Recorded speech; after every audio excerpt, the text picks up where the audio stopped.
5 juin 2025, deuxième entrevue Zoom aujourd'hui. Là, je suis très heureux d'être avec Stéphane Bernier, qui était mon animateur des mardis, pas mardis verts, oui, c'est ça, de Solutionnera, quand on... Oui, mort direct. Mardi direct, c'est ça, où je répondais aux questions des gens. Content de te retrouver, Stéphane, ça va bien? Ben oui, ça va bien. Ça va bien. La grippe a duré longtemps cet hiver, mais là, ça va bien. Puis là, ça ressemble à l'été. Fait que, Oui, ça fait du bien quand c'est plus chaud, ça, c'est certain. Donc, oui, beaucoup de gens te connaissent comme le coordonnateur des formations en ligne en écohabitation chez Solutionnera, mais tu ouais. es un technologue en architecture, toi, hein, c'est ça? Ah, pas tout à fait. Pas tout à fait. J'ai fait beaucoup de techniques Bachelier d'architecture, bachelier de mais je suis designer, moi.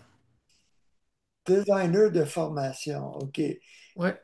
Et donc, tu es conseiller, consultant. Tu as même fait boutique de décoration et de meubles, ma foi. Ouais, j'ai eu ça de 98 à 2006. Puis j'ai commencé à enseigner en 2006. Puis j'ai découvert Solution Erreur en 2016. Puis je suis avec eux depuis 2018.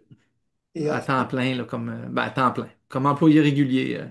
depuis 2018. Puis là, enseignes-tu encore au Cégep de Rimouski, l'architecture Oui, web? ça aussi, j'ai des charges de cours assez régulières depuis 2006. Sur cette année, j'en ai un. J'en ai un à la fois, puis c'était des cours en ligne. J'en ai pas au programme régulier. J'en ai souvent dans un programme qui est une attestation d'études collégiales là, qui s'appelle, euh, voyons, c'est comment donc, Aménagement intérieur, rénovation et décoration. Ouais, Architecture d'intérieur, rénovation et décoration. Voilà, c'est un programme qui existe depuis ça, 2006, mais il est rendu seulement en ligne maintenant. Puis, ben, ça fait mon affaire. ça. Ben, c'est le fun. Puis là, ce qui est le fun, c'est que tu fais de l'accompagnement avec des Ouais. particuliers, coaching, conférence, accompagnement. Donc, Ouais, je fais de l'accompagnement, un peu comme je fais avec les étudiants de Solutions RH. Je fais du coaching pour les questions. Puis à mon compte, ça me permet de prolonger ceux qui ont passé leur banque d'heures avec Solutions RH. Ben, je peux continuer à les accompagner. Je le faisais déjà un peu à mon compte, hein, vu que je fais du dessin à mon compte depuis 93, hein, ça fait un petit bout. J'ai eu quelques années où j'ai arrêté parce que j'ai pris des plus gros mandats. J'ai même fait du design d'intérieur de bateau. J'ai été chez Méridien Maritime 5 ans. ah, Puis j'ai fait la finition de 3 navires de recherche. Trois finitions intérieures. C'était intéressant. Mais j'étais content de revenir dans mes affaires, de prendre plus d'enseignements. Puis bon, quand j'ai découvert Solution Era, ben, ça m'a donné le complément idéal à ce que je pouvais continuer à faire un petit peu à mon compte. ouais, ben, on voit que tu es très polyvalent. Puis là, c'est le fun. Ça, c'est ta formation de 4 cours dès le 24 septembre, rendre son habitat résilient. Oui, oui, la première cohorte est en route. Il y en a la moitié de faite. Puis j'ai déjà déterminé une date pour l'automne. Donc c'est vraiment basé sur la recherche de la résilience dans l'habitat complet, hein. Tu sais, c'est pas juste la maison, hein. Quand on vit dans un site, c'est toujours la maison dans son terrain, dans son quartier. Puis c'est pas la même résilience si tu es en ville, si tu es en campagne ou à la campagne, ou si tu es un locataire. Mais c'est le fun d'avoir un habitat qui est résilient, peu importe dans quel milieu tu te retrouves. Puis j'ai orienté ma formation là-dessus pour pouvoir aider les gens un peu dans toutes ces sphères d'habitation-là, disons. Ben, ça tombe bien parce que je veux parler de rénovation avec toi. Qu'est-ce qu'on peut faire pour rendre nos habitats locatifs ou privés plus résilients? Et pour commencer, c'est quoi la résilience? Pour la définir. Oui. Oh, la résilience, c'est être capable de se virer de bord sur un 10 cents. C'est bon, ça. Oui. C'est être prêt à toute éventualité. Il y a des niveaux hein, de résilience. Tu sais, la résilience, c'est même le début, si on veut, d'être capable de répondre à une situation inattendue. Hein, si on va dans l'extrême, on va parler de survivalisme. On va parler c'est quoi l'expression qu'utilisent eux autres? Une situation hors normalité. Donc, un bris de normalité. Voilà. Mais quand tu restes chez toi, ben, si ton habitat est conçu comme ceux de nos ancêtres, dans le fond, hein, dans le temps, là, nos ancêtres, leur maison, c'était leur refuge, leur logis. C'était ça qui les gardait en vie. Souvent, leur travail était lié aussi assez proche ou carrément chez eux. Hein, tous ceux qui étaient cultivateurs, puis toutes les femmes qui restaient à la maison à élever la famille, mais aussi à faire de la couture, à faire plein de choses, ben, leur maison était adaptée à toutes ces autres tâches-là qui étaient extrêmement multifonctionnelles et résilientes parce que leur maison était faite pour répondre à tous ces risques-là. Et Je pense que ça nous manque un petit peu, ça. oui, puis surtout que c'est les gars, souvent étaient dans le bois, donc c'est les femmes qui développaient toutes les Oui, capacités de résilience.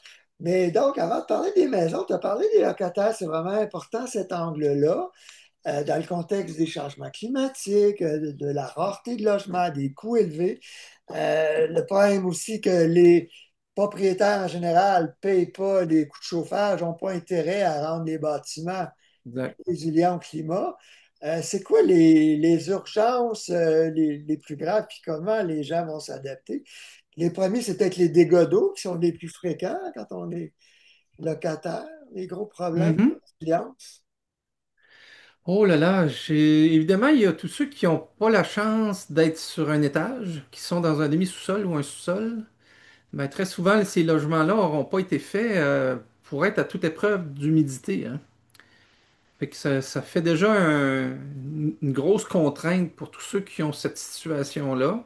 Ils peuvent pas y faire grand-chose à l'architecture. Puis si ça a déjà été bâti avec pas de drain au français ou que le drain périphérique est bloqué, hein, parce que même nos fameux drains agricoles, là, c'était la révolution après le grès, mais ça s'écrase plus facilement. Tu sais, ça dépend des sols, mais ils s'écrasent eux autres aussi, là, tu sais. Fait qu'on revit ces aventures-là avec ces drains-là. On se débarrassait de la terre cuite, mais ça n'a pas été la solution à toute épreuve. Donc Ouais. ça, souvent, c'est les logements avant 2015 à peu près, c'était avant que les tuyaux rigides apparaissent, puis qui ne sont pas encore la norme pour tout le monde, hein. Il y a bien des constructeurs qui font encore avec des drains français souples, là.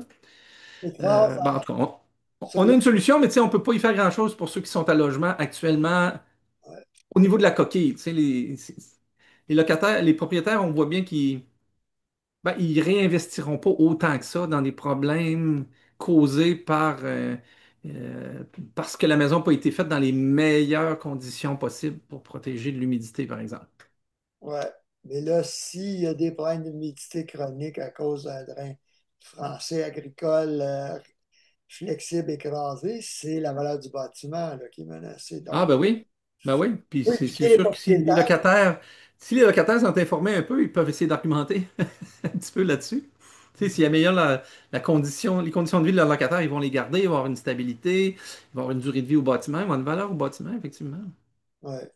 Donc, c'est quoi les stratégies que les locataires peuvent employer, mesurer les taux d'humidité dans l'air, mais aussi sur les surfaces, hein? Les inspecteurs Ah oui. ont des caoutchoucs, un instrument qui se colle sur le gypse hein, pour connaître combien il y a d'humidité dans le mur. Ah oui, oui, oui, ok, ouais. Oui, assurément qu'il existe des outils. Ceux-là, je le connais pas particulièrement. Il y a des moyens qu'on peut prendre quand même en prévention. On a tendance des fois à trop mettre les meubles collés sur les murs. Surtout si c'est un mur de sous-sol, ben, c'est bon d'avoir un petit dégagement. Ça n'a pas besoin d'être à un pied du mur, là, tu sais. Tu te mets à 2, 3 pouces, puis ça va sûrement faire une différence. Ça dépend de ton état d'humidité, c'est sûr. Mais juste créer des dégagements, pas surcharger les bas de garde-robe. Garder ça un peu ventilé, garder ça avec un peu d'espace, ça va juste faire aérer, mais ça va aider à empêcher l'humidité de s'emprisonner un petit peu. Puis là, quand il y a encore de l'humidité, elle n'a pas eu le temps de s'assécher, il s'en rajoute, c'est tranquillement. Des fois, ça s'accumule. Puis c'est là qu'il finit par en avoir trop parce que ça ne peut pas reventiler. Tu sais, c'est pas si grave qu'il y ait une secousse d'humidité, il fait chaud l'été, on décide d'ouvrir les fenêtres, les murs sont un peu frais. Fait que là, il y a de l'humidité qui va condenser sur les murs. Mais il faut essayer de ventiler après. Parce que oui, on veut ventiler, faire rentrer cet air frais-là, mais elle rentre avec l'humidité. L'air va ressortir, l'humidité souvent va rester. Mais il faut continuer à ventiler, il faut en profiter au moment où il y a moins d'humidité dans l'air pour pouvoir espérer qu'il en ressorte une partie puis d'essayer de stabiliser notre température à l'intérieur. Ouais, c'est des gros problèmes, les moisissures dans les logements, comme j'allais dire, pas mettre de papier carton à terre si c'est vraiment comme une dalle pas isolée, puis un sous-sol très humide. Ouais, les prélats là, de mauvaise qualité là, qui sont quasiment comme un papier qu'on colle, là, il y en a de moins en moins. Mais bon, il y en a quand même. Puis si on met un vinyle, ben là, ça va venir sceller vraiment. Si le plancher est très humide, ça peut être bon, mais d'un autre sens, s'il y a une humidité qui est une source en dessous, bien ça va rester, surtout sur les bordures, hein, les bordures des pièces, le long des murs, proche des drains ou proche des salles de bain, hein, si ça a été fait comme ça. Fait que c'est sûr il y a des matériaux qui sont mieux que d'autres, hein, à utiliser à ce moment-là en rénovation. Mais le but, Mais pour ça, si on reste dans les moyens de prévention, bon, c'est sûr qu'on peut mesurer notre humidité puis essayer de réagir en termes de ventilation. Si on a la chance d'avoir un échangeur d'air, depuis que c'est obligatoire dans les logements aussi, il ne faut pas le négliger. Il ne faut pas arrêter de le faire fonctionner parce qu'on sent un petit courant d'air. Peut-être trouver une façon de mieux orienter les bouches de ventilation. Il faut que ça ventile, un échangeur d'air. Hein, dans les cours, on a souvent des étudiants qui disent, ouais, y a-t-il un moyen d'éviter l'échangeur d'air? Ça dépense de l'énergie, puis ça envoie toute ma chaleur dehors. Non, c'est pas supposé envoyer ta chaleur dehors, c'est supposé en récupérer une bonne partie, mais c'est que ça élimine aussi tous les polluants aussi qu'il y a dans la maison, surtout quand tu es en logement et que tu n'as pas choisi ton couvre-plancher qui dégage peut-être des phtalates ou d'autres produits qui dégagent des COV, ben, il faut les faire marcher, nos échangeurs d'air. Mhm. Parce que plus c'est chaud et humide, plus les VOC, les composants Oui, volatiles, sont émis davantage. C'est oui. pour ça que la santé publique a fait une étude sur le formaldéhyde. C'était l'été qu'il y en avait le plus dans les maisons, parce que c'est très chaud et très humide. À cause de l'humidité, oui, oui, oui, oui. En Puis fait, ben, là où il y en a le plus, c'est salle de bain, cuisine, quand les meubles sont assez neufs.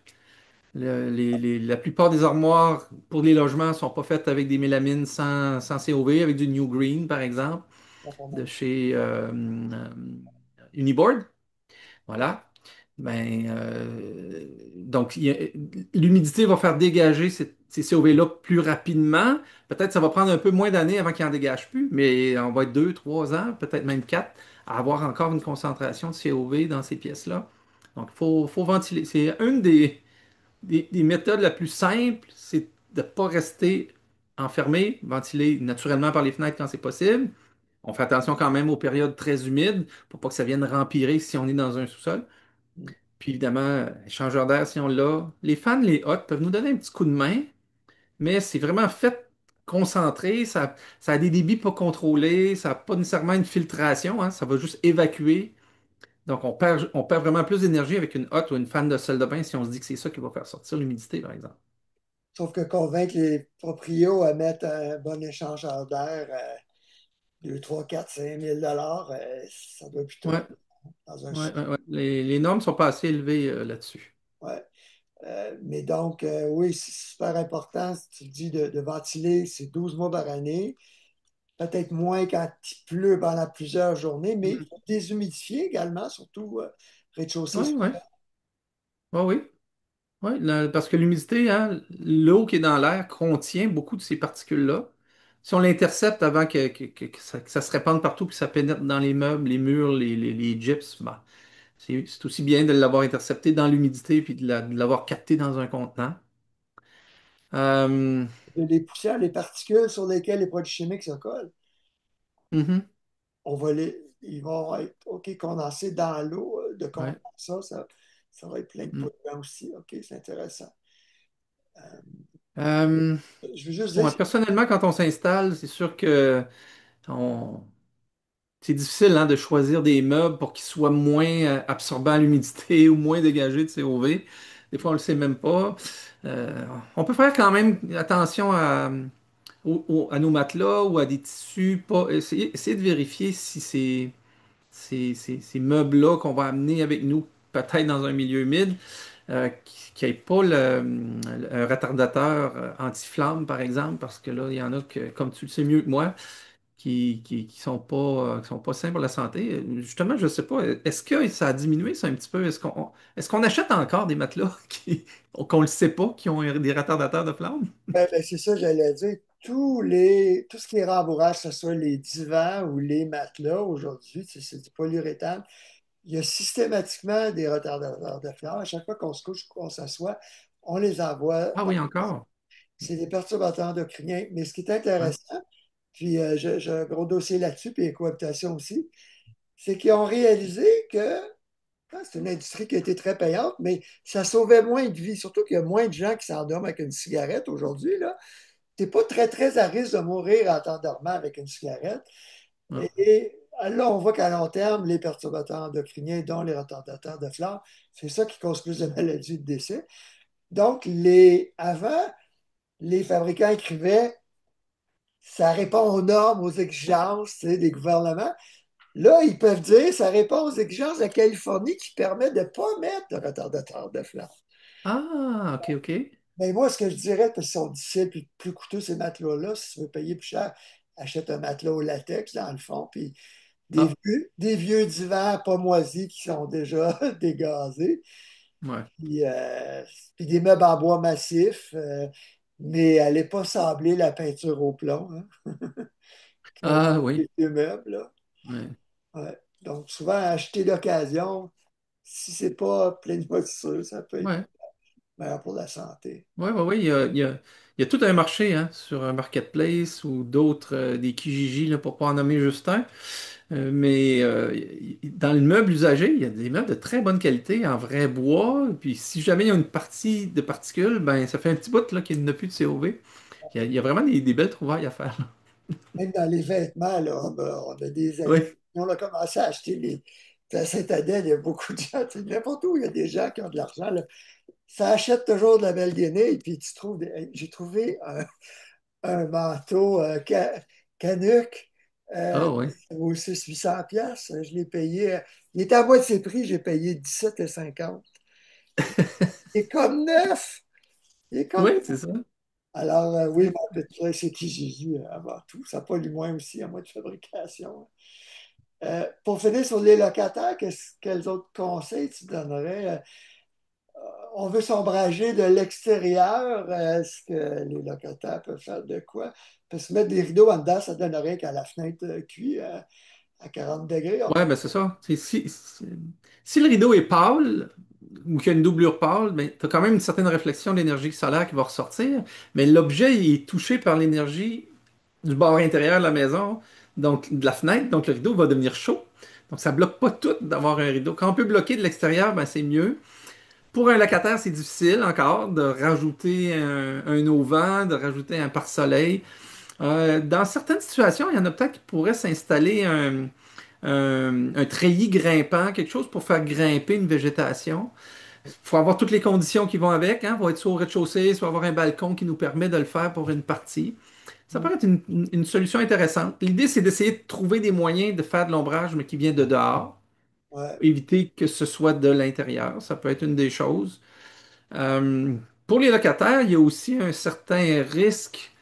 Ça touche peut-être moins directement à l'habitation, mais quand on parle de chauffage, si tu as une seule source de chauffage, mais il y a moyen d'avoir aussi une deuxième source de chauffage de secours.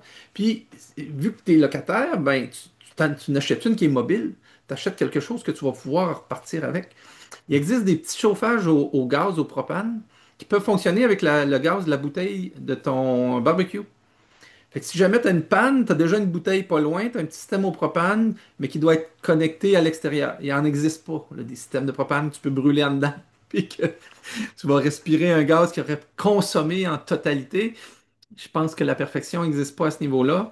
Puis même s'il y a des appareils qui s'annoncent comme pouvant fonctionner à l'intérieur, mais c'est tout le temps proche d'une fenêtre, ils disent de ventiler. Ils n'ont juste pas de conduit direct, mais il faut quand même ventiler puis ouvrir une petite fenêtre.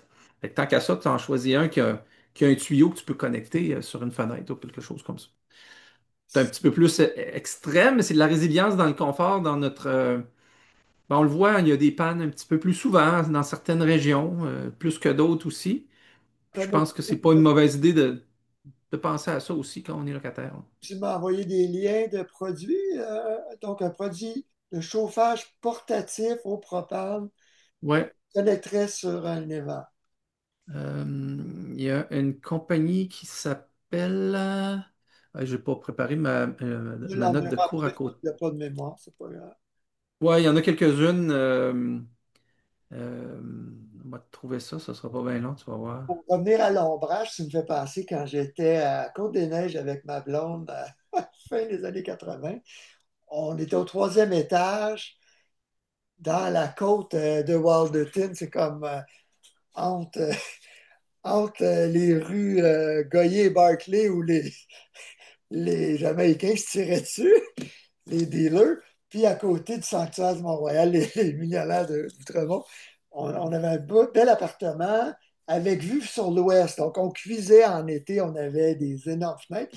Mais Hmm. ça fait réaliser, bon, il y avait des balcons au-dessus de nous qui faisaient un peu d'ombrage, mais quand le soleil se couchait, ben, aujourd'hui, je mettrais un thermofoil dans les fenêtres sur mon balcon où j'avais accès au vitrage. Ce serait des choses que les gens Ouais, ouais, ouais, ouais. Un isolant déroulant, là, c'est comme des petites bulles avec un côté métallisé, là. pourraient. Ouais, il existe des contre-fenêtres aussi. Mais bon, c'est encore du sur-mesure que tu payes puis t'es locataire. Quoique, quand on parle de locataire, on vise aussi les gens qui sont en condo très souvent. Hein? C'est pas parce que tu es en condo que tu as une maison qui a été faite super écologique.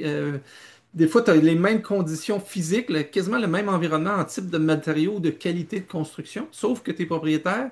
Puis tu dois en plus en jaser avec tes voisins pour faire des modifications. Mais bon, au moins tu peux faire des modifications.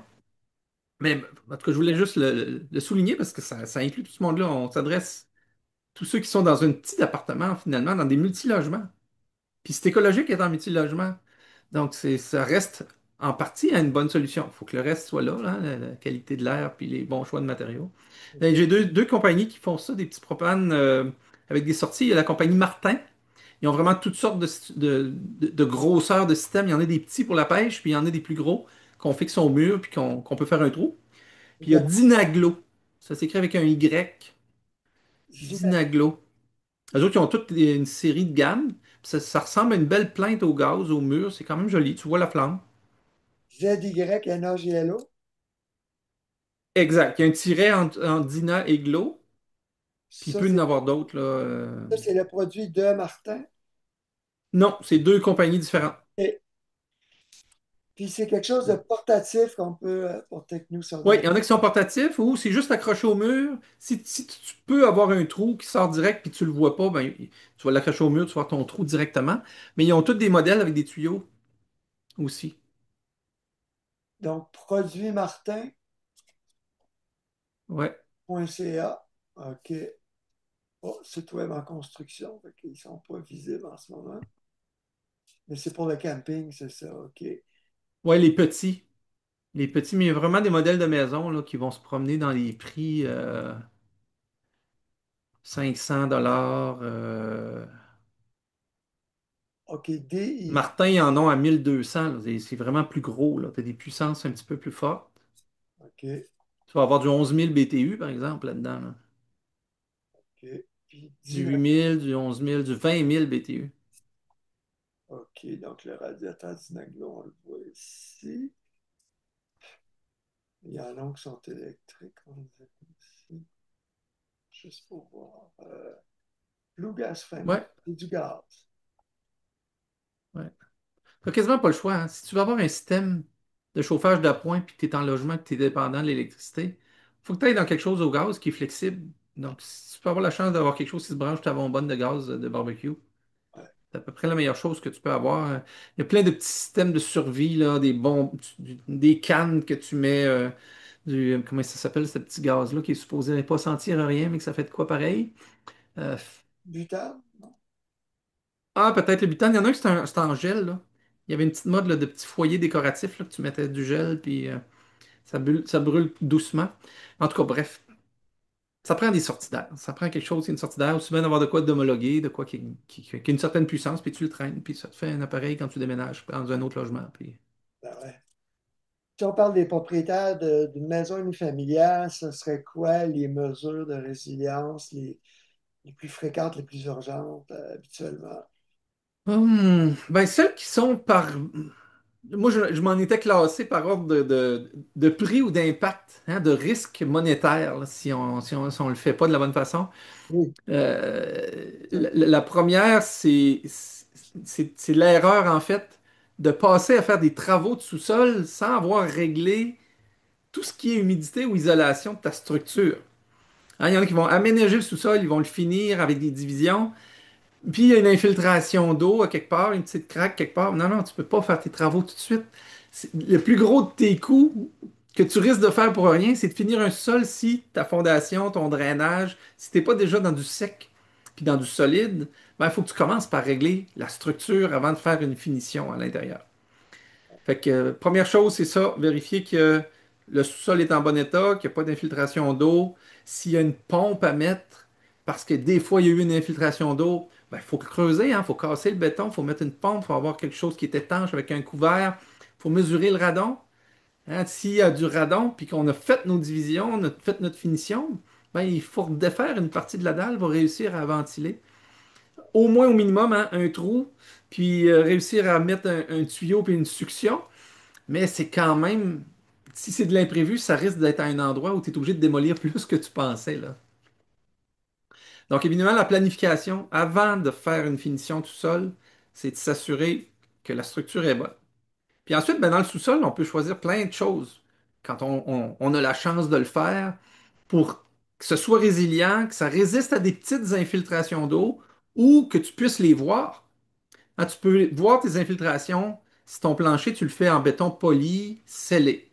Ben là, tu es certain que s'il y a une infiltration d'eau, tu vas la voir, elle va couler sur ton plancher, puis tu vas pouvoir t'assurer que ton drain est bien placé, que l'eau s'y rend.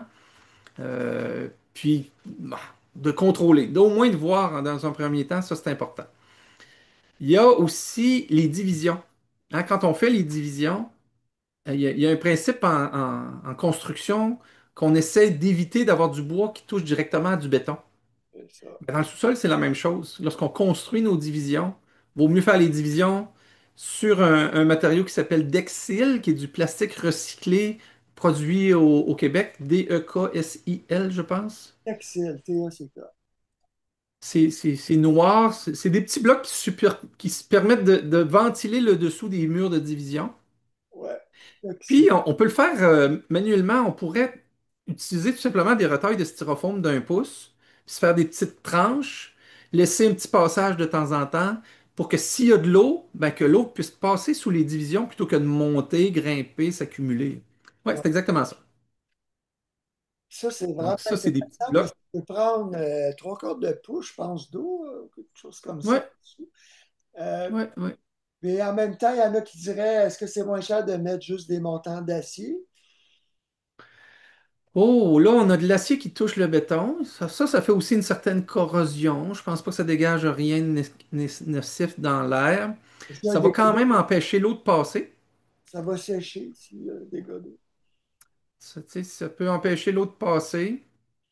Euh, Puis, si on est obligé de mettre un plancher, un faux plancher, il existe aussi des tuiles qui ont déjà 2 pieds par 4. C'est du OSB avec un styrofoam dessus. Euh, voyons, j'ai des blancs ce soir, ça va me venir aussi. Ouais, Il y a un matériau qui est semblable à ça chez Isolofoam, mais eux, c'est pour faire le contreventement sur les murs extérieurs. Mais il y a une version pour les planchers. ouais. Puis l'idée, c'est si vous devez faire un faux plancher sur un béton qui est vraiment pas beau, qui est inégal, que vous voulez pas sabler de toute façon, ou vous avez déjà des faux planchers qui sont simples et vous devez en faire par endroit, ben, l'idée, c'est de ne pas le faire avant de faire les divisions. On fait nos divisions, on les fait sur du styrofoam ou du Dexil, puis on fait nos planchers flottants dans la pièce. Fait que s'il y a un dégât d'eau, on va juste défaire le plancher de cette pièce-là. On n'aura pas besoin de défaire les murs pour avoir accès au faux plancher, puis aller voir en dessous, puis nettoyer, puis vérifier le drainage, et puis tout ça. Donc, tu peux vraiment contrôler plus facilement par pièce, par zone, si jamais il y a des catastrophes ou des infiltrations d'eau. OK, donc on ne fait pas le plancher à grandeur avant de mettre les divisions intérieures. Exact. C'est peut-être un petit peu plus d'ouvrage, mais un sous-sol, c'est ça. Si on veut avoir un sous-sol ou si on en a un puis on veut le rendre plus résilient, ben ça nécessite un petit peu plus d'efforts, des interventions vraiment spécifiques pour faciliter le drainage, la ventilation, une isolation, hein. Une isolation plus grande, c'est toujours une bonne affaire. C'est ça. Tantôt, tu as parlé de vinyle, on parle de plancher flottant. C'est les deux choix que les gens vont prendre en premier parce que c'est moins cher, mais c'est ce qui est le plus polluant, les phtalates pour les vinyles. Puis on voit que Ouais. ça cause même des décès cardiaques, les phtalates, c'est pas juste allergène, mais OK, ouais. glacifiants qui rendent le vinyle souple. Mais aussi, vinyle, aussi, on parle de star puis de rideau de douche. Mais les Mm. fameux planchers stratifiés qu'on appelle flottants parce qu'ils ne sont pas collés ni cloués, Ouais. Habitation, ils ont dit évitez ça parce que ça ne dure pas 10 ans, puis c'est pas recyclable parce que c'est tous des matériaux collés ensemble. Ouais. Euh, Là, ils sont moins polluants parce qu'en général, les détaillants sérieux vont avoir des produits européens ou certifiés, donc Ouais. plus des émissions de formaldéhyde. mais le moins cher, c'est le plus cher à long terme, hein. Donc, qu'est-ce que tu mettrais, toi, à part quelqu'un qui ne veut pas être sur le béton ou sous-sol, qu'est-ce que tu mettrais comme fini? Il y en a qui Ouais. Ben, planchent dans tellement. les deux matériaux les plus écologiques, c'est le liège et le linoléum pour les planchers. Le linoléum, ben, ça réagit un petit peu moins bien quand c'est tout le temps exposé à l'humidité. Donc, ça ne serait pas l'option à mettre dans un sous-sol, à moins qu'il soit sur un substrat. Parce qu'il existe un clipant en plancher cliquable. Fait que si jamais il y a des gouttes d'eau, tu le ramasses, hein, tu le décliques, tu le fais sécher, tu le ramènes après. Mais je ne crois pas que ce soit le plus durable. En termes de, ben, outre le béton poli, il y a le liège que je mentionnais. Le liège a quand même plusieurs avantages, mais pour qu'il soit sur le béton, ça serait pas de le coller. Ça existe, hein? On peut coller le liège directement sur du bois ou sur une surface, puis le vernir après. C'est à peu près le prix du bois franc. Fait que tu ne sauves pas vraiment dans le prix à ce niveau-là. Fait que les gens vont souvent choisir quelque chose qui va être flottant à cause de ça. Le liège, heureusement, il y a quand même de belles gammes de produits de bonne qualité. On pense à Torlis. Ben là, il y a un liège qui est sur un substrat très très dense, même si c'est du HDF, là, de la poudre de bois. Puis elle absorbe pas l'humidité. Puis en dessous, c'est encore un liège. Fait que la même application, la même plancher quand tu le poses, tu as déjà une petite isolation en dessous, quelque chose qui résiste bien à l'humidité, à la moisissure. Puis sur le dessus, tu as un plancher qui est chaud tout de suite quand tu y touches. Ben oui, Donc, tu as un confort, tu as de quoi déclipable si jamais il y a une infiltration d'eau, puis tu as de quoi qui ne peut pas réagir à l'humidité ou même à un dégât d'eau important. Il y a une garantie de plusieurs jours qui trempe dans l'eau. Donc, tu as le temps de te virer de bord pour l'enlever, le faire sécher, puis pouvoir le remettre. c'est très Puis, résistant. c'est pas une surface de stratifié, donc c'est pas aussi usant. Ça use vraiment pas beaucoup du liège. C'est très résistant à, beaucoup, à un très grand nombre de frictions dans les tests qu'ils font, là. C'est vrai que tu parles de Torlis, parce que j'ai des échantillons sous ma chaise de bureau. C'est un Oui. fournisseur de Toronto. Mais comme quelqu'un m'a déjà dit, je ne me rappelle pas pourquoi, mais il les appelait Torvis, Oui, les Torvis. on, on pourrait parler des fournisseurs québécois qui sont Quickstyle et Lusimat, Lusimat, OK. .ca, qu'on peut trouver en magasin au Québec. Mais donc, c'est ça, à défaut de coller, il faut aller dans le stratifié flottant, qui est intéressant parce qu'on peut le décliquer si on déménage aussi un Ouais, ben, il déménagement. n'est pas stratifié, Ben, ben, si on veut, là. stratifié, je veux dire, c'est des strates. Donc, tu as ton liège Oui, collé OK. sur OK. le HDF, Ouais, ouais, ouais. la, la, la, la, la fibre de haute densité, c'est stratifié ensemble, c'est des cols, des strates. Oui, oui, oui, oui. Fait que c'est quand même difficile à recycler. Tu as beau avoir du liège d'un bord puis de l'autre, t'es pris avec un petit HDF dans le milieu. Donc, Surtout souvent, mais son avantage, c'est qu'il est certifié Floor Score, puis il y a vraiment une durabilité. Donc, tu floor, gagnes au moins. Tu investis pour plusieurs années ouais, floor, à 8-9 $ le pied carré à peu près, là. floor score, c'est juste pour la qualité de l'air.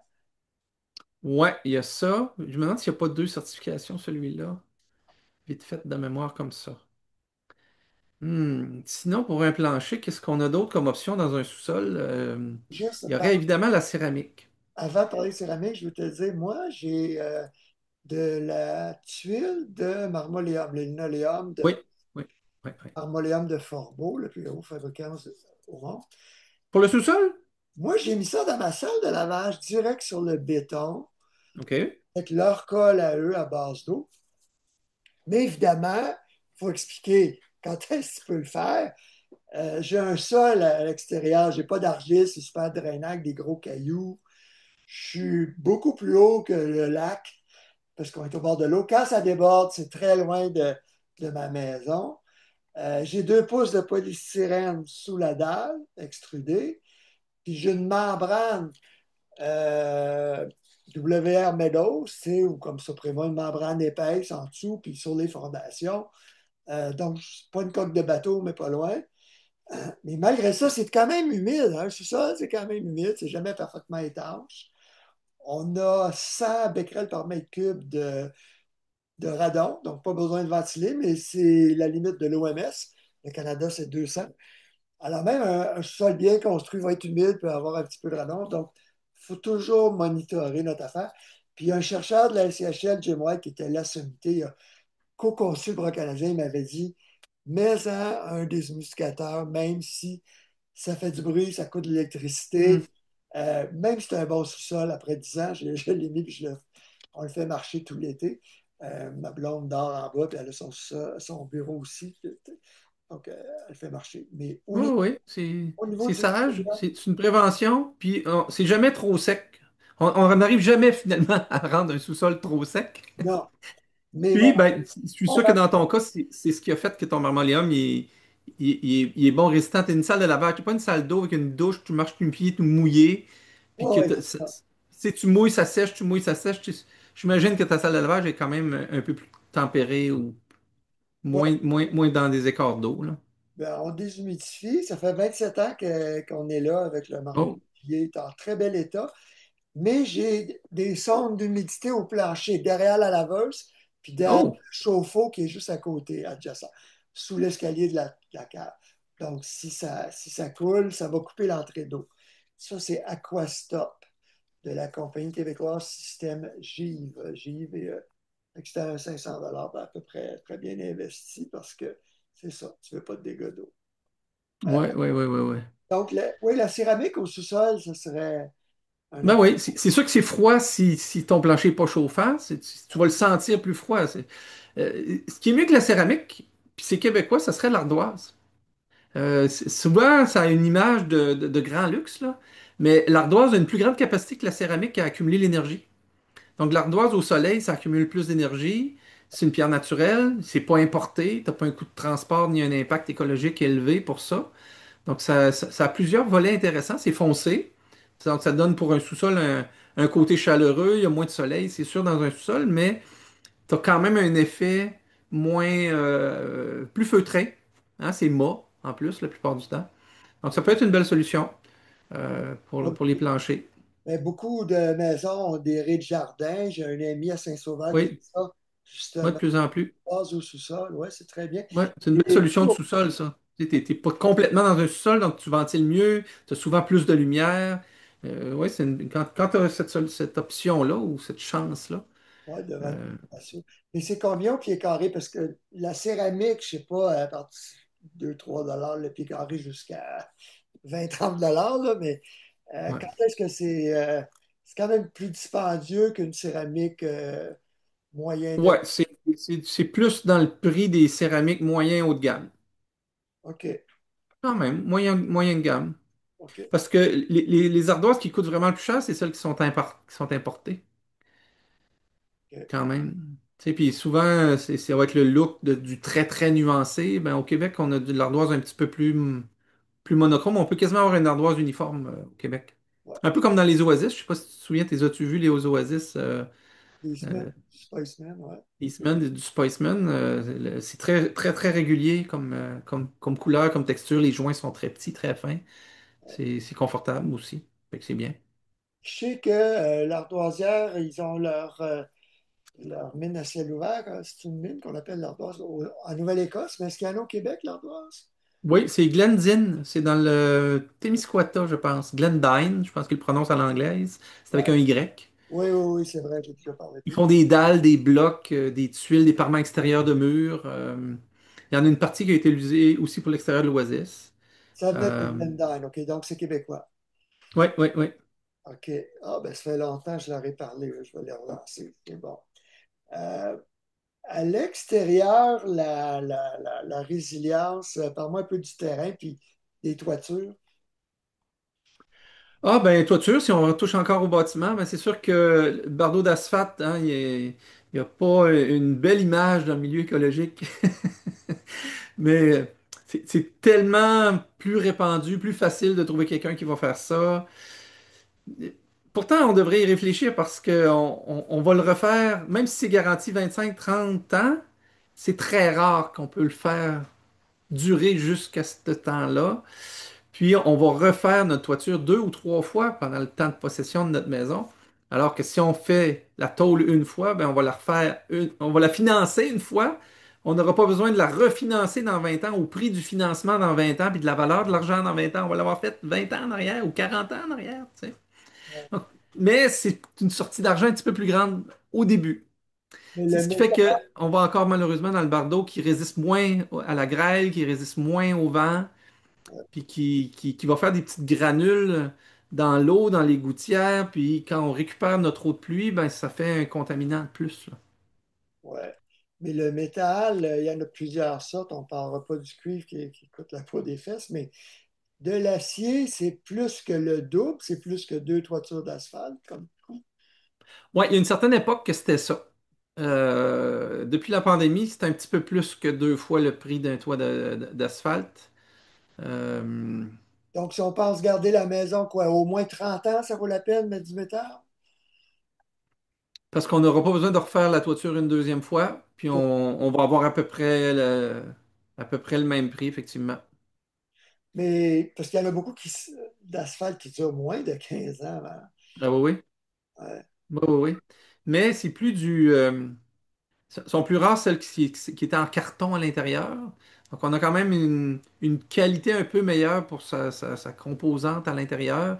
Il commence à avoir des utilisations en recyclage, mais c'est vraiment pas toute la province là, qui va envoyer ses bardeaux à l'usine ou à l'endroit où on commence à l'utiliser, à le broyer puis à l'intégrer dans d'autres matériaux. Mais c'est encore, c'est presque tout le temps dans des usages, à ce que je connais, dans des usages qui sont de remplissage. Hein, ils vont le broyer, puis ça va devenir un remplissage dans une autre composante. Là, imaginons du béton qu'on mettrait ça à la place d'un peu de sable. Je pense pas que ça fonctionne là, parce que c'est du goudron, mais Dans c'est les... du remplissage dans un autre produit. Donc, c'est pas encore des produits de masse qui vont pouvoir récupérer ça. Parce qu'on en produit vraiment beaucoup à chaque année du bardeau d'asphalte. Mais Ouais, il y aura une enquête à faire là-dessus. Parce que à chaque année, les journalistes parlent de recyclage des matériaux, d'évolution, tout ça, mais on dirait que ça n'a pas bougé. C'est incroyable à quel point c'est marginal. Hein. oui, oui, oui. C'est un peu comme le styrofoam. On est capable de le recycler, mais c'est tellement léger que ça prendrait pratiquement des micro-usines partout pour le recycler puis le faire fondre localement puis qu'il devienne un liquide. Ou au moins le transformer en liquide pour pouvoir l'envoyer puis qu'il soit reconditionné. Mais tu sais, ça prend des micro-usines, ça prend. Mais ça, on doit dire, c'est quand même une des industries qui se prend en main, qui le fait.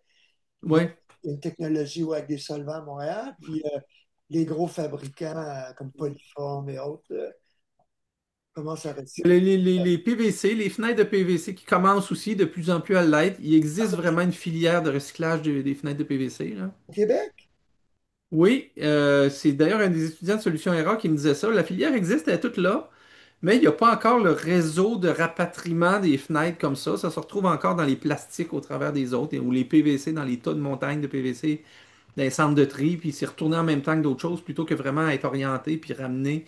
Puis il y a toutes sortes de pièces qui pourraient peut-être être récupérées.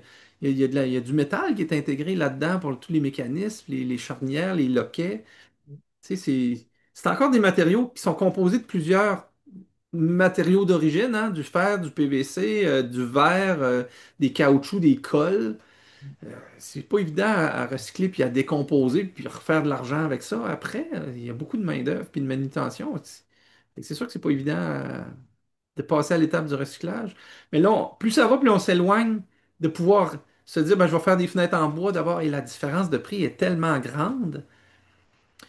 C'est vraiment pas à la portée de tout le monde. Fait que, tant qu'à ça, tu vas quand même dans le PVC, mais au moins tu choisis une qualité plus grande, un vitrage triple, hein, pour au moins avoir un impact sur les économies d'énergie puis l'empreinte énergétique là, moins grande.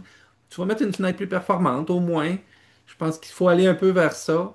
Il y a le fibre de verre qui fait une percée, une certaine tentative. On va voir s'il y a des compagnies qui vont se multiplier. Si la compétition pourrait être plus grande, on aurait des prix plus intéressants. Parce que ça serait une belle solution de robustesse ouais, et de qualité. je veux parler de Glass Vision qui distribue ça, mais avant, je veux juste savoir c'est qui recycle les fenêtres de PVC au Québec. Ah, il faudrait que je le trouve. Tu me l'enverras, ça c'est super intéressant. Mais j'ai été très surpris. Glass Vision distribue le produit Inline qui est torontois. Ma foi, j'en Ouais. ai en 95, donc c'est pas un nouveau produit. Déjà, le guide de Ressources naturelles Canada sur le choix des fenêtres, le premier guide disait que c'était le meilleur matériau, la fibre de verre. Puis là, l'industrie du PVC et de l'aluminium ont tellement hurlé qu'ils l'ont retiré. Mais ça Ah oui? travaille avec le vitrage, c'est du verre. Donc, les scellements, les unités de vitrage vont durer plus longtemps quand on a un cadre de fibre de verre. Euh, OK. En fait, j'ai ça, moi, sur ma maison depuis 27 ans. Ah Dans, oui, oui. dans mon cas, c'est du Marvin américain, là. Bois à l'intérieur, fibre de verre dehors. C'est juste la peinture qui est moins belle. Après 27 ans, ça pâlit. Mais j'ai Ah oui, parce que là, c'est peint, là. C'est pas une couleur pleine pâte, là. Ouais, c'était une couleur taupe qui a pâli. Mais j'ai pas perdu un seul vitrage en 27 ans. Oh. C'est-à-dire de la condensation, hein, Ah oui, oui, le thermos, il reste scellé parce que ta fenêtre n'a pas de mouvement. Il n'y a pas d'expansion, contraction comme le PVC. Donc, j'aurais encore de l'argon là-dedans parce que j'ai pas de condensation entre les vitres. J'ai ma grosse Exact. fenêtre en baie de la salle à manger qui a des ronds dedans sur le vitrage. Donc, elle a l'air endommagée. Mais tout le reste de la maison, c'était seulement les portes qui étaient en PVC qui ont condensé puis qu'on a changé les vitrages. Ben, Mais tant qu'à être dans les fenêtres, il y a un élément qu'on peut faire attention en termes de résilience quand on conçoit notre maison ou on change nos fenêtres, c'est d'essayer d'éviter les grandes vitres sans montant, sans division, parce que le verre va être plus flexible, il va rester scellé moins longtemps, puis il y a vraiment un indice plus grand de bris en cas de vent, de tempête forte, d'une branche qui arrive. Donc on a un gros morceau de vitrage qui soudainement se retrouve cassé. Puis là, il faut bloquer ça en pleine tempête, donc c'est plus compliqué de réagir, ça va coûter plus cher à changer, puis c'est plus fragile au climat qui là augmente là, en termes de vent, ben, on envoie des tempêtes de vent, hein. Puis les grands vitrages, il faut qu'ils soient conçus pour résister au moins. Si on y tient absolument, ben, on a les moyens de le rendre soit en verre trempé ou en verre laminé, ben là, si ça casse, au moins ça va pas fendre, tu sais, se défaire au complet, ça va faire un peu comme un pare-brise de voiture, là, ça va casser, mais ça va rester là, puis il n'y aura pas à moins que ce soit vraiment l'arbre qui tombe dans la fenêtre. ouais, Lui, il va arracher la fenêtre au complet. Mais en général, là, une branche, de la poussée du vent, un volet qui viendrait claquer, un meuble qui revole dans la vitre, ben, s'il est trempé, s'il n'est pas trop gros ou s'il est en verre laminé, ben, on aurait une sécurité plus grande, là, une résistance plus grande. c'est très important ce que tu dis là. Ça serait à partir de quelle dimension que toi, tu prendrais un laminé ou trempé? Oh, bonne question. Euh, Moi, je pense quand on commence à s'approcher du 6 pieds et plus, on a un verre qui est vraiment plus flexible, même s'il est épais, hein, plus on les fait grandes, plus ils vont nous mettre un verre épais. Ils ne nous le disent pas nécessairement, mais chaque couche de verre va être un petit peu plus épaisse quand on grandit la fenêtre. Ça contribue aussi à son poids, mais ils n'ont pas le choix hein, pour essayer de compenser la résistance, donner de la force sans le laminer ou sans que ce soit du verre trempé. Fait qu'en arrivant dans ces sortes de dimensions-là approximatives, ça, c'est vraiment plus prudent. Puis c'est aussi une question d'être capable de manipuler ou d'être capable de venir mettre des contreplaqués devant, hein. C'est sûr que si tu es à 8 pieds, même une feuille de contreplaqué, tu vas de la misère à te mettre une protection temporaire en cas de vent ou s'il y a un bris. Mais à 6 pieds, tu as déjà une pas pire fenêtre avec un. Ça te fait pas mal une belle ouverture si la vitre casse. Ouais. Donc, que ce soit vertical ou à l'horizontale, la minute que c'est 6 pieds dans. Oui, à peu près dans les deux sens. Quand il y a une des deux dimensions qui arrive proche du 6 pieds, c'est à faire attention, voir comment il est divisé. C'est sûr que 6 pieds par 3 vertical, ben c'est solide. Hein, faut pas que ce soit juste un des deux qui ait à peu près 6 pieds. Il faut que ce soit une surface qui aurait à peu près ça des deux côtés. J'ai mesuré ma fenêtre de salle à manger. Elle n'est pas jusqu'au plancher. Marise Leduc qui faisait les plans de la maison, voulait mettre tout ça au plancher face au lac. Puis j'ai dit non, on va mettre un 2 pieds. Je pense que j'ai peut-être 5 pieds. Puis dans le salon, derrière le divan, j'ai dit non, non, mon divan va là, je regarde la télé, j'ai pas besoin d'avoir du vitrage jusqu'au plancher. C'est une Ouais, ouais. collaboration, ma maison, Marise Leduc et André Bourassa. Oui, oui, oui. Non, c'est beau, ça peut faire de quoi d'intéressant, mais dans la vie de tous les jours, même si tu es assis, si tu as un petit muret d'un pied et demi, 2 pieds, ça te bloque pas la vue de rien du tout, là. Puis chaque pied carré de vitrage coûte beaucoup plus cher qu'un pied carré de mur et perd beaucoup plus d'énergie. Donc, si on choisit bien notre vitrage où on veut la vue, OK, oui, on peut en mettre des grands, mais ça ne sert à rien quand c'est une fenêtre qui mène sur la vue au nord ou c'est un boisé. Tu as besoin d'avoir une petite fenêtre pour ventiler, pouvoir jeter un coup d'œil pour la sécurité. Mais honnêtement, c'est pas dans la chambre que tu as besoin d'avoir tout le temps les plus grandes fenêtres. Souvent, tu vas dormir, te changer, puis tu ressors, là. Tu vas pas nécessairement sur le balcon de ta chambre à tous les jours prendre l'air un petit peu avant de revenir prendre ton café, puis revenir dans ta chambre du reste de la journée. Alors que si tu mets une grande fenêtre, ben, tu perds de l'énergie toute ta journée l'hiver d'avoir une belle grande fenêtre dans ta chambre que tu n'utilises pas pendant 23 heures 54 minutes dans ta journée. Ben, ça fait tout ce temps-là où tu perds plus d'énergie parce que tu as mis plus grand, tu sais. Tout à fait. Très, très bon point. Donc ça, c'est de la résilience énergétique à ce moment-là. Hein? C'est en pensant consommer moins, économiser de l'argent aussi, avoir des appareils qui sont moins sollicités, qui vont user moins vite. Bon, pas pour tout, hein? Une plainte électrique, on sait que ça dure longtemps. C'est quand même du 100% d'efficacité d'énergie. Mais si ton bâtiment est chauffé par une thermopompe, ben, elle va user plus vite si tu en as besoin de chauffer plus. Puis on climatise de plus en plus avec un thermopompe. Ça, c'est ma fenêtre de salle à manger, justement.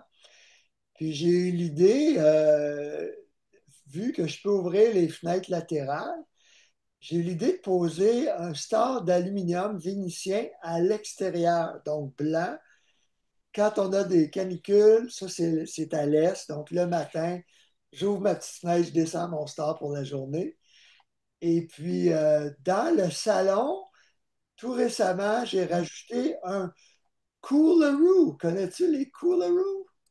Ah, J'ai non? visité à Ottawa deux maisons passives il y a quelques années et j'ai découvert ça. Écoute, ils vendent ça chez Home Depot. C'est des stores extérieurs manuels, vraiment pas chers. Attends, je vais aller sur le site au moins. Oh, intéressant. Parce qu'il faut que ça résiste au vent, là. Autrement dit, quand tu remontes ton store, il n'est pas trop exposé au vent, vu qu'il est dehors. Tu le descends juste quand tu n'as pas ces contraintes-là, j'imagine, de vent. Ouais, ouais, ouais. Regarde bien. Oui, parce que l'aluminium, ça résiste aux intempéries, c'est sûr. 124 $ seulement pour mon store extérieur. C'est OK, c'est une toile qui se déroule, mais qui est à l'extérieur.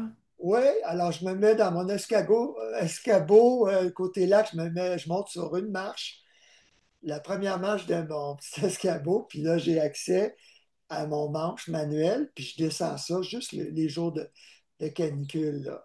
Ça, c'est Ah, oui, oui, oui, oui. parce que mes plus grosses Ah, fenêtres sont sur le lac, là. Donc OK, OK. c'est vraiment pas cher. Ouais, OK. C'est une sorte de quoi? C'est une toile de quoi? Si ça ressemble à du vinyle ou c'est... Ouais, c'est du vinyle. Polyéthylène haute densité, c'est écologique en plus. Ah, du polyéthylène, oui, ça dure plus longtemps au soleil. Ouais, Ah, c'est intéressant, c'est intéressant. Moi, je perçois quand même un risque de réticence là, que le monde voit des petites toiles puis des petites choses au-dessus de leur fenêtre dehors. C'est une question d'habitude, hein. C'est comme en Europe, ils ont des volets puis ils sont bien contents de l'avoir puis ils peuvent les manipuler puis c'est le fun. Ici, ça devient compliqué. Il faut que tu sortes dehors en plein hiver à -20, ouvrir ou fermer tes volets. ah non, Nos ça, systèmes sont quand même dispendieux quand on veut utiliser ces types de principes-là, là. ouais, non, c'est juste pour les canicules. Puis en hiver, ça coûte tellement cher, ces stores isolants-là. Puis pour combien ça va économiser de chauffage, là? En Europe, c'est plus des questions de Ouais. sécurité. Quand tu veux pas qu'il y ait de bris, puis d'entrer par Ouais, l'action, c'est là qu'ils vont fermer comme les commerces qui ont ouais, comme des portes de garage d'aluminium. Puis, ouais, ouais, ouais, ouais. ouais, OK. Hey, le temps file, Stéphane. De quoi on n'a pas Mm. parlé en termes de résilience à l'intérieur, l'étanchéité à l'air, évidemment. Il y a pas beaucoup d'entreprises qui font le scellement spécialisé, hein, à part remplacer des coupe-froids sur des portes et fenêtres. On a moins Ouf. trouvé. Ouais, il y a ça aussi, je connais pas c'est pas encore utilisé beaucoup. Faudrait que je l'apprenne un petit peu plus. Mais il y a un produit. Ben, je suis aussi curieux de savoir à quel point ça peut être nocif pour la santé. Mais il existe une espèce de vapeur qu'on peut projeter dans l'air dans la maison, mettre la maison sous pression, puis que cette vapeur-là pénètre dans toutes les petites interstices, puis fige, puis vient sceller, faire un scellement extraordinaire, paraît-il, à la maison. OK, tu parles Euh, Aérobarrier. Aérobarrier, Ah oui, exact. c'est ça. J'ai entendu parler de ça par Benoît Lavigueur. Dans mon coin, j'ai pas ça. Fait que, dans ma région, j'ai pas ça, mais ça peut être une belle solution en rénovation parce que c'est compliqué de vouloir rénover une maison qui n'est pas performante. Ouais. L'isoler, ça coûte une fortune. Tu arraches tout le dedans ou bien donc tu arraches tout le dehors. Si tu as l'occasion de refaire le parement extérieur, ben là, tu sautes sur l'occasion pour isoler par dehors. Mais là, tu as, d'autres défis. Tu peux pas isoler trop par dehors parce qu'il faut pas que tu crées un frein vapeur. Il faut pas que tu crées un pare-vapeur parce que tu vas mettre un styrofoam dehors. Donc, il faut faire bien attention au choix de styrofoam. Sinon, ben, on peut mettre de l'Eco4, du Sonoclima Eco4. Là, on a un bel isolant rigide en fibre de bois, ou on pourrait mettre du Comfort Bat, qui est une laine haute densité de roche. Mais c'est pas les deux solutions que les gens prennent le plus hein, pour isoler le dehors. Euh, alors que pour l'étanchéité, ben, c'est la même chose. Il faut être capable de le faire de dehors ou utiliser peut-être ce type de rénovation-là, de hair barrier, je sais pas trop, là. Aéro barrier, ouais. Aérobarrière. C'est Voilà, voilà, un voilà. acrylique à base d'eau, donc ça ne va pas polluer. Mais Bon. il y a eu plusieurs articles dans la presse, puis ils disaient que c'était comme, je sais pas, je me souviens pas, c'était 10 jours de préparation, tout masqué, Oh! tout masqué, puis là, tu quittes la maison pendant une journée. Ouais, ouais, ouais, ouais. Ben, L'idéal, c'est pour les rénovations majeures, tu sais, si tu vas Ouais, détruire tes murs, ouais. Tu sais, là, une maison ancestrale, là, que tu veux garder des murs de pierre, mais tu veux bloquer les infiltrations sans briser le style. Je pense que c'est à propos d'aller dans une genre de technologie comme ça. Dans une maison plus ordinaire, ben, tu peux appliquer toutes sortes de petits trucs, améliorer le scellant, les prises, les tours de hotte, les tours de sortie de ventilateurs, d'échangeurs d'air, avoir des bouches de meilleure qualité. En multipliant toutes les petites interventions, on finit par faire une différence quand même pas si mal. Vérifier les coupe-froids de nos fenêtres, de nos portes, la trappe du grenier. Hein, si elle est barrée avec des petits crochets, ben, ça va empêcher que quand on ouvre la porte, que la trappe lève puis qu'on envoie une petite bouffée de chaleur puis d'humidité dans le grenier. Fait que chacune de ces interventions-là sont pas grosses, mais quand on les fait un peu partout, puis qu'on les applique bien, hein, l'étanchéité, c'est souvent la minutie qui fait qu'on réussit à atteindre une grande étanchéité, parce qu'on fait ça avec soin, on colle comme il faut, on s'assure que les contacts sont bons. Si on utilise des tapes, il faut qu'ils soient flexibles, pour qu'ils puissent s'étirer pour épouser la forme. Ça prend des tapes qui collent beaucoup, hein, on va utiliser des tapes à base d'acrylique. Ou des scellants, un peu comme Adfast, une compagnie québécoise. Oui, ça, c'est une belle solution de trappe de grenier, mais il faut la barrer pareil. Il faut mettre un petit crochet idéalement pour quand elle est fermée, qu'elle ne relève pas, qu'elle ne cherche pas à relever par les pressions. Puis plus la maison est étanche, plus la trappe va avoir tendance à lever. Moi, j'ai une mini-maison que j'ai faite super étanche, puis j'ai deux trappes de ventilation au plafond. Quand je les enlève l'été, ben, ça fait l'air s'en va dans l'entretoit pour ventiler l'intérieur de la maison, un peu comme si j'avais une cheminée. Puis quand j'ouvre ma porte, vu que ma maison est super étanche, si mes blocs sont pas enlevés dans mes trappes de ventilation, ils montent, puis je les entends descendre. Donc, l'étanchéité, hein, on s'en rend compte. Quand on est étanche, on voit la différence. Dans des cas comme ça, peut-être juste en ouvrant la porte, tu le sens que tu as plus de pression. Ou là où il y a des vis, tu vas entendre, l'air va aller passer plus facilement dans une chambre où la porte est entrouverte, la porte va s'ouvrir parce qu'il y aurait une perte de pression quelque part là-bas, là, tu sais. elle va remonter, ça, c'est quand on va fermer la porte de la maison, puis ça pousse l'air, dans le fond. Ouais, ben, dès que tu provoques un mouvement d'air en augmentant la pression, donc si ta porte ouvre par en dedans, c'est sûr que tu augmentes la pression puis que tu fais lever un peu la trappe. Si ta porte ouvre par dehors, ça risque d'être l'inverse. Ok. Add seal, ouais, add fast. Content que tu parles d'eux parce que c'est québécois, puis c'est des produits écologiques bien, Ouais. ont le logo bien fait ici, puis au niveau des composés organiques volatiles, c'est très bien. Puis c'est des produits vraiment performants. Ouais. Il faut que les gens comprennent qu'il y a encore des calfeutrants extrêmement polluants avec des solvants pétrochimiques horribles que les gens de la construction croient performants, mais en fait, j'ai fait changer mes portes de terrasse pour du NZP, hein, PVC européen, mais assemblé au Québec, très performant. Puis l'installateur qui était de l'Arix Construction m'a dit non, non, non, les calfeutrants qui polluent, en fait, ils ne durent même pas, ils vont fissurer. C'est pas Ah, ouais, ils vont sécher. ils vont sécher, ouais. Ouais, ils vont comme sécher. C'est quoi leur solvant? Est-ce qu'ils utilisent de l'ammoniac, des vinaigres, des choses comme ça? Ou... Pas de face, ouais, c'est à base d'eau, acrylique, peut-être Ouais, vinaigre, ouais. c'est ça. Contrairement au toluène xylène horrible là, dans les autres produits qui sont vraiment pas nécessaires. Les gens pensent qu'ils sont, plus c'est polluant, plus c'est élastique, mais c'est pas vrai que ça va durer à long terme. Non, non, non.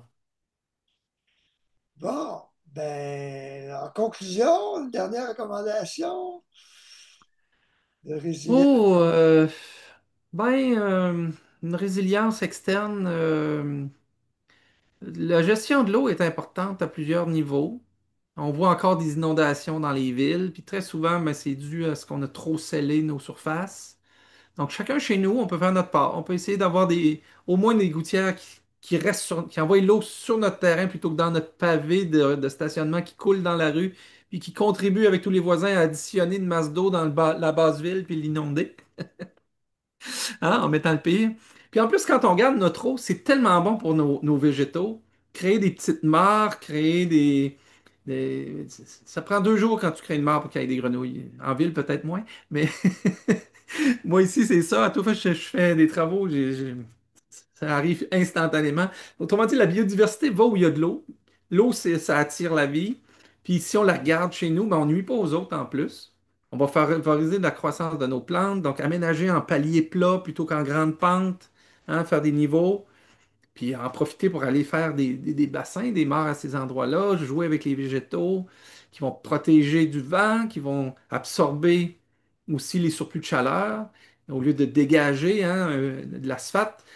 Des fois, quand on voit les gens qui refont leur goudron enfoncé, le pire, c'est que ça existe du pâle maintenant, je pense, hein, un produit que tu peux remettre sur l'asphalte, là, tu peux le mettre pâle au lieu de le mettre foncé. Ben, Dieu, là, mettez-en du pâle, hein? Ça va être beaucoup moins chaud. On sent tellement la différence juste par la couleur. Ah, c'est pas de pas mettre d'asphalte. Essayons de le mettre plus pâle au moins.